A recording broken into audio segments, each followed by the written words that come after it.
Video को like और share जरूर करें। चलते हैं दोस्तों आज के हमारे टॉपिक की ओर।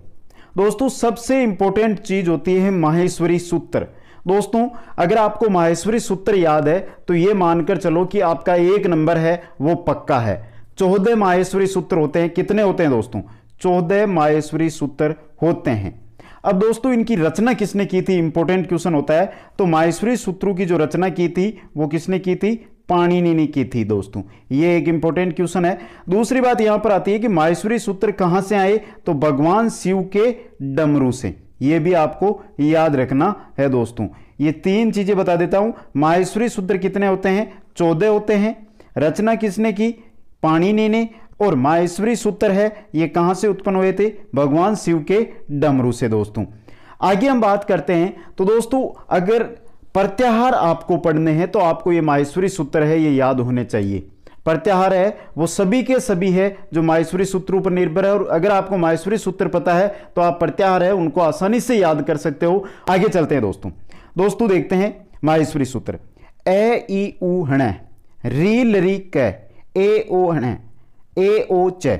ये पहले 4 जो माहेश्वरी सूत्र है दोस्तों ये स्वरू यानी अच से संबंधित है, स्वरू से संबंधित है। दोस्तों ये याद रखना है। सीधा क्वेश्चन पूछा जाता है कि माहेश्वरी सूत्र में कौन कौन से जो माहेश्वरी सूत्र है वो स्वरू से संबंधित है और कौन कौन से व्यंजनों से संबंधित है।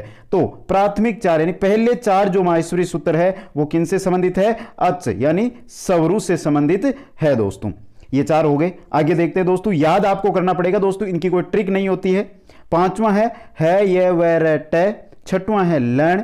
7वां है मैं ड न न मैं। 8वां है ज ब ये। 9वां है ग ड द स। 10वां है ज ब ग ड द स। 11वां है ख प च ट त त व। और 12वां है क प ये। 13वां है स स र। और 14वां है हल। तो 5 से लेके 14 तक के जो माहेश्वरी सूत्र है वो हल या व्यंजनों से संबंधित है। दोस्तों किन से संबंधित है? हल या व्यंजनों से संबंधित है। दोस्तों तो 2 क्वेश्चन यहां से आपके कंप्लीट होते हैं। एक बार फिर बता दूं आप सभी को कि दोस्तों स्वरू से संबंधित 4 माहेश्वरी सूत्र है और व्यंजनों से संबंधित कितने हैं? 10 माहेश्वरी सूत्र है।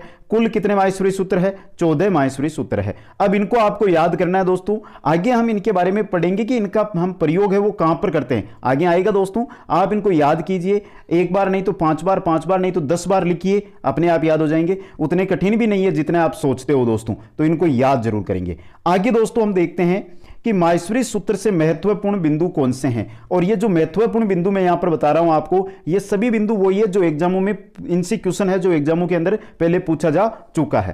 पहला बिंदु, प्रारंभिक 4 सूत्र स्वरू से संबंधित है। तो माहेश्वरी सूत्रों के प्रारंभिक 4 सूत्र है वो किससे संबंधित है? स्वरू से संबंधित है।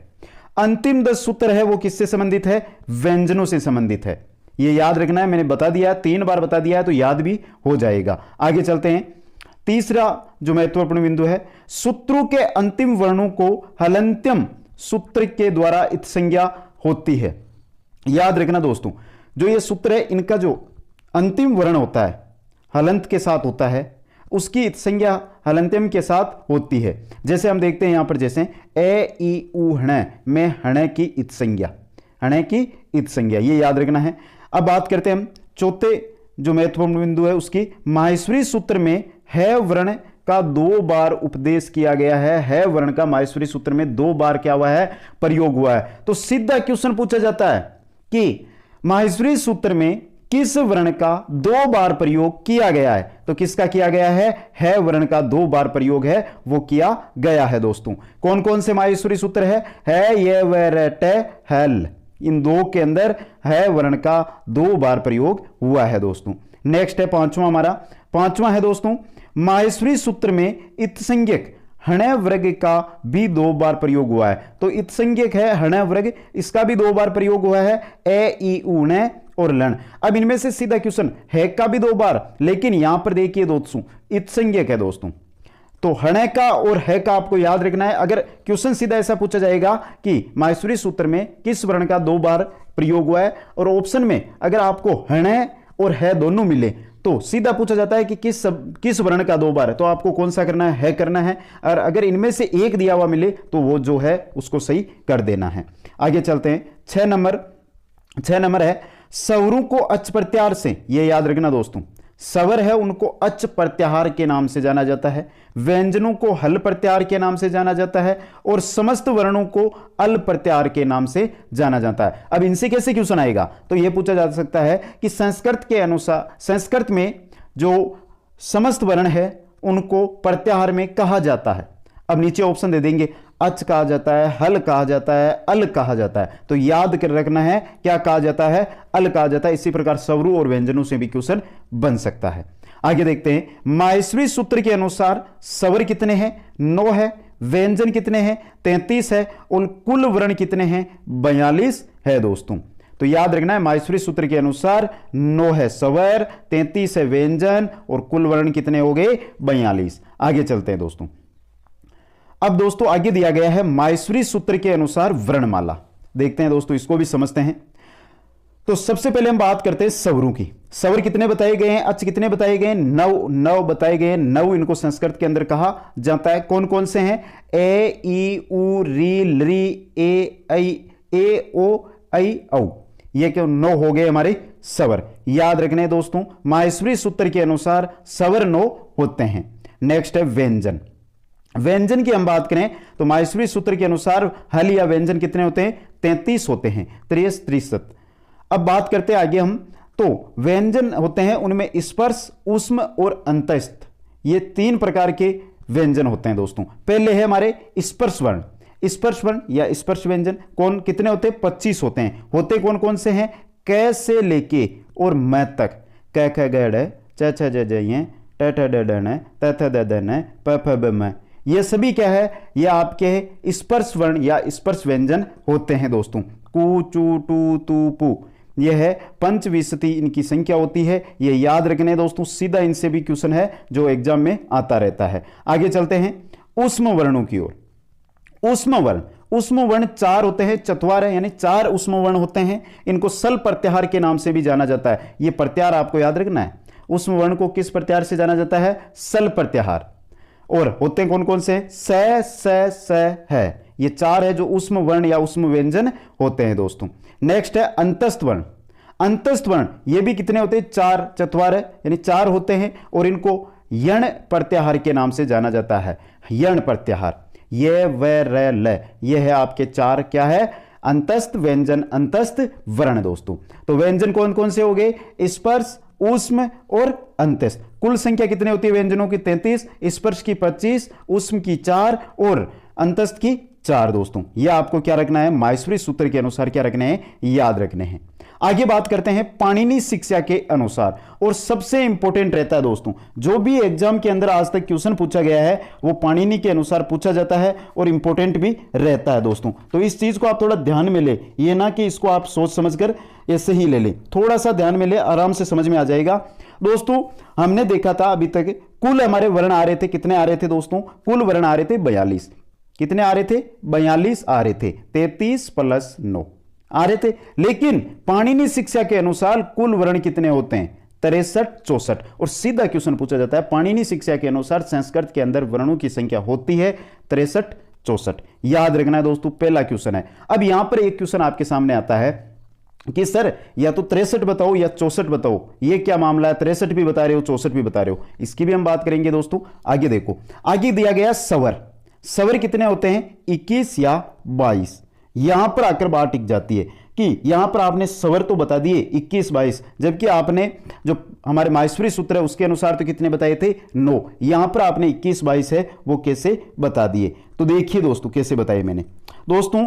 जो पहली बात तो आपका जो मैं संदेह है 63, 64 या 21, 22 वाला, इसको मैं करता हूं क्लियर कि दोस्तों जो लरी होता है, लरी जो आपका क्या होता है, स्वर होता है दोस्तों, ये केवल हर्षमय में होता है या प्लुत में हो सकता है, इसका दीर्घ नहीं होता है। इसका क्या नहीं होता है, दीर्घ नहीं होता है। अब बात करते हैं कि जो स्वर होते हैं दोस्तों वो हर्षमय होते हैं, दीर्घ होते हैं और प्लुत होते हैं। कौन कौन से होते हैं एक बार समझ लें दोस्तों, क्योंकि याद रखने के लिए बहुत अच्छी चीज है। ए ई उ री, इन तीनों के हर्षमय, प्लूत और दीर्घ तीनों रूप होते हैं, तीनों रूप होते हैं। तो 4 ये हो गए और तीनों रूप तो कितने हो गए? 12 हो गए। कितने हो गए दोस्तों? 12 हो गए। बात करते हैं दोस्तों हम यहां पर लरी की। लरी या तो ह्रस्व रहेगा या प्लूत, यानी ह्रस्व भी हो सकता है और प्लूत। बहुत सारे जो संस्कृताचार्य है वो इसको ह्रस्व मानते हैं, फिर बहुत सारे हैं जो इसको ह्रस्व और प्लूत दोनों मानते हैं। लेकिन जो लरी है यह दीर्घ नहीं होता है। तो ये कितने हो गए? 1 या 2। जो आपका संदेह था 63 64 या 21 22 वाला, वो यहां पर 16 हो गया। अगर 1 जोड़ोगे तो 21, 2 जोड़ोगे तो 22 दोस्तों। ये हो गए हमारे। अब आगे हम बात कर लेते हैं दोस्तों ए ओ आई औ की। ए ओ आई औ, इनकी अगर हम बात करें दोस्तों तो ये या तो दीर्घ होंगे या क्या होंगे? प्लूत होंगे। क्या होंगे? दीर्घ या प्लूत। तो दीर्घ या प्लूत ये ह्रस्व नहीं होंगे। इसका मतलब दीर्घ या ये प्लूत होंगे तो इनके कितने हो गए? 4 × 2, 2 में होते हैं तो ये कितने हो गए? 8। यहां पर जोड़िए 12 8 20, 20 1 अगर हम जोड़ेंगे, लरी को अगर हम क्या मानेंगे? ह्रस्व मानेंगे तो क्या हो जाएगा दोस्तों? 21। अगर ह्रस्व और हम इसको प्लूत दोनों मानेंगे तो कितने हो जाएंगे? 22। ये है दोस्तों। अब आगे हम बात करते हैं यहां पर दोस्तों व्यंजनों की। तो व्यंजन कितने होते हैं? पाणिनीय शिक्षा के अनुसार व्यंजन कितने होते हैं दोस्तों? 42 व्यंजन होते हैं। आपको इनको सीधा ही याद रखना है, सीधा ही इनसे है जो क्वेश्चन आपको एग्जाम में पूछा जाएगा। पाणिनीय शिक्षा के अनुसार कुल वर्ण 63 64, स्वर 21 22। अब यहां पर यह क्वेश्चन भी बन सकता है कि स्वरों के अंदर पाणिनीय शिक्षा के अनुसार 21 22 क्यों होते हैं? तो लरी है, इसका दीर्घ रूप नहीं होता है दोस्तों। और व्यंजन कितने होते हैं? 42 होते हैं। आगे चलते हैं दोस्तों। सबसे इंपॉर्टेंट टॉपिक है और एक क्वेश्चन एग्जाम के अंदर आपको हर बार मिलेगा दोस्तों, ध्यान से समझें। उच्चारण स्थान। मेन बात आती है, सबसे इंपॉर्टेंट बात आती है कि उच्चारण स्थान तो हम पढ़ेंगे, लेकिन उच्चारण स्थान होते कितने हैं? उच्चारण स्थान के अगर हम सूत्रों की बात करेंगे तो हमें कितने मिलेंगे? 11 मिलेंगे। लेकिन उच्चारण स्थान कितने होते हैं? तो दोस्तों उच्चारण स्थानों की संख्या कितनी होती है? 8 होती है। अब बहुत सारे साथी यहां पर सोचेंगे कि 7 होती है, तो उसका भी हम यहां पर निचोड़ निकालेंगे दोस्तों याद रखना, अगर विकल्प में आपको क्या नहीं मिले? 8 नहीं मिले तो आपको सही करना है 7 को। कारण बता दूं आपको कि 11 जो सूत्र बनाए गए हैं उच्चारण स्थान के, उनमें 7 उच्चारण स्थानों का ही प्रयोग हुआ है। जो सूत्र दिए गए हैं, अक्कु है विसर्जनीय नाम कंठ है, इचुई साना नाम तालु, रिटूर सा नाम मुर्दा, लरितुल्लसा नाम दंता, इनके अंदर जो उच्चारण स्थान है उनका 7 उच्चारण स्थानों का ही प्रयोग किया गया है। तो याद रखना। लेकिन यहां पर आ गई कि सर आपने तो 8 बताया यार, अब बता रहे हो 7, इसका क्या मुद्दा है? तो यहां पे देखिए दोस्तों, नीचे लिखा गया है पाणिनीय शिक्षा में उरस को 8वां उच्चारण स्थान माना गया है, लेकिन जो उच्चारण स्थानों के सूत्र बनाए गए हैं उनके अंदर उरस को कोई स्थान नहीं दिया गया है। इस वजह से 8 में से 1 कम हो गया और कितने शेष रह गए? 7। अब ऑप्शन के हिसाब से आपको यहां पे क्या करना है दोस्तों? सही करना है। अब देखते हैं उच्चारण स्थान। एक क्वेश्चन आपका पक्का है अगर यह चीज आप क्या कर लेते हो? कंठस्थ कर लेते हो। पहला है कंठ से संबंधित। अक्कु है विसर्जनीय नाम है, कंठ है। अब याद क्या रखना है कि ए कैवर्ग क ख ग ग है और विसर्ग, ए कैवर्ग है और किसी के साथ अगर विसर्ग लगा हुआ है तो इनका उच्चारण स्थान क्या रहेगा? कंठ रहेगा दोस्तों। नेक्स्ट है तालु। इचुई सा नाम तालु, ई च वर्ग ये और से, इनका उच्चारण स्थान क्या रहेगा? तालु रहेगा। आगे देखते हैं दोस्तों, स्क्रीनशॉट लेते जाओ दोस्तों और अपने नोट्स बनाते जाओ। विश्वास के साथ दिलाता हूं, अगर संस्कृत जिस प्रकार मैं पढ़ा रहा हूं इसके आप नोट्स बनाते जाओगे तो वादा करता हूं कि जितने आप कर, जब आपने अभी तक जितनी मेहनत की है उससे आपके आज से सोचकर चलो 5 नंबर एक्स्ट्रा। अगर आपके अभी तक 20 या 21 नंबर आ रहे हैं तो आज से सोच लो कि 25 से 26 नंबर मेरे अनुसार आपके आ जाएंगे। अगर आपके अभी तक 23 24 नंबर आ रहे हैं तो 27 या 28 नंबर लाने की गारंटी है। बस आप नोट्स बनाते जाओ, पढ़ते जाओ दोस्तों। आगे है मुर्दा। रिटूर सानाम मुर्दा, री टैवरेग रे और से। दोस्तों उच्चारण स्थानों की ट्रिक भी होती है, वो आगे मैं एक अलग वीडियो आपके सामने लेकर आऊंगा, उसमें आपको बताऊंगा। लेकिन पहले एक बार इनको आप क्या करोगे? याद करोगे। जो भी उच्चारण यहां पर उच्चारण के ये सूत्र दिए गए हैं उच्चारण स्थानों के, इनको आपको क्या करना है? याद करना है दोस्तों। नेक्स्ट है हमारा दंत। लरित लुसुनाम दंता, लरी तय वर्ग ले और से, इनका उच्चारण स्थान दंत होता है। ओष्ठ।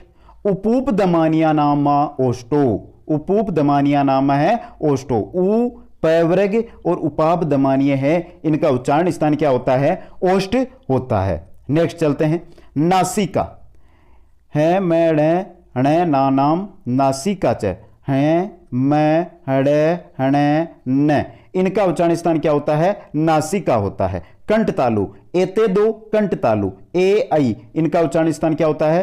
कंठ तालु होता है। नेक्स्ट है कंठोष्टम ओदो ओदो तो कंठोष्टम ओ औ, इनका उच्चारण स्थान क्या होता है? कंठोष्टम होता है। कंठ और ओष्ठ दोस्तों। नेक्स्ट है दंतोष्ट दंतोरुष्ट वकारस से दंतोष्टम, और सबसे ज्यादा पूछा जाता है ये, तो याद रखना है दंतोष्ट किसका होता है?